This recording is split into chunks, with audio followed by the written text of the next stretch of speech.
Hey everyone, Ed here again. I want to show you another kind of prop that I'm using in the light show.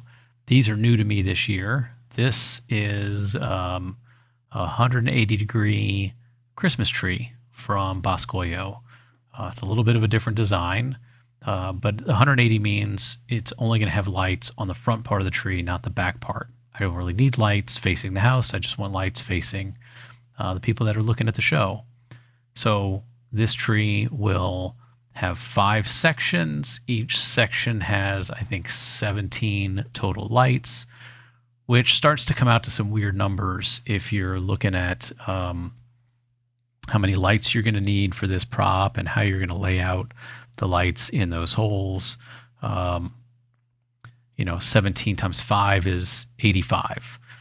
Then it comes with this star that has another 20. And if you put 20 plus 85, you're at 105. You get pixels in strands of 50 or 100. So what I'm going to do here is I'm going to wire this thing up with only 16 in each vertical. And then I'm going to use 20 in the top, and that'll give me around 100. And I don't have to worry about cutting pixels or adding or wasting, doing any of that sort of stuff. So let me show you what that is going to look like.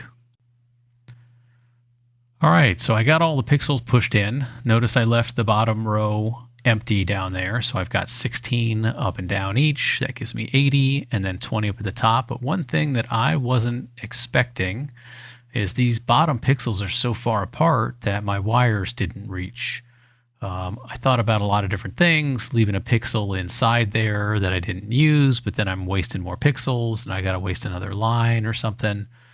So I ended up cutting the wire and splicing in another piece of wire. I soldered it. I used heat shrink. This is a lot of work. I'm building 8 of these Christmas trees. I'm going to have to do this just so that I can get the show going this year, maybe figure out something for the future. But for now, that's what I'm going to do, is solder it. Up at the top, you can see the Christmas tree sort of held in by those 2 pixels at the bottom of the strip. And then it's got 20 in the star. Now, this is the back side of the tree. Once you fold the 180 front around, we'll zip tie this to the back of the tree.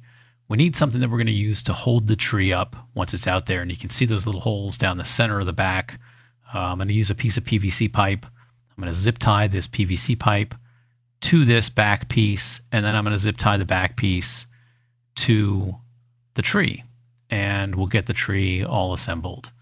So let's get this zip tied onto the back. We're just going to put some zip ties through those holes in the back. Then we're going to take the PVC and we're going to drop it in there, and we're going to tighten those down so that it's attached. And there we go. Now I'm going to get this tree fully assembled. I'll get the back zip tied to the tree, and we'll take a look at the finished product. You can see it's standing up pretty good. It's a little bit wonky in its shape. I'm going to have to figure out exactly how to get that to look a little bit nicer, maybe, so that it's more round looking on the front. But I think I can do that, shape it out, and make sure when I put it out in the yard, it's nice and neat. But that is a 180 degree Coro tree from Boscoyo. I've got 100 pixels total on it, 80 on the tree and 20 up on the star.